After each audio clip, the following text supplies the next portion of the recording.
Welcome to DelftStack.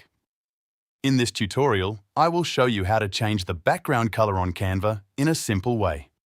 First, open your Canva design and go to the page where you want to change the background. Click on the blank space of your canvas. If you already have an image background, click it and press Delete, or select the background layer. Now look at the top toolbar and click the color box. It may appear as a solid colored square or a checkered icon labeled background color when you hover over it. A color panel will open. Here you can choose from default colors, document colors, or your brand kit colors if available.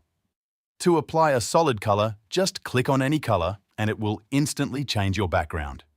If you want more options, scroll down to use custom colors and enter a specific shade.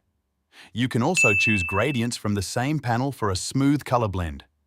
Once you are happy with the result, simply click outside the panel to continue editing your design.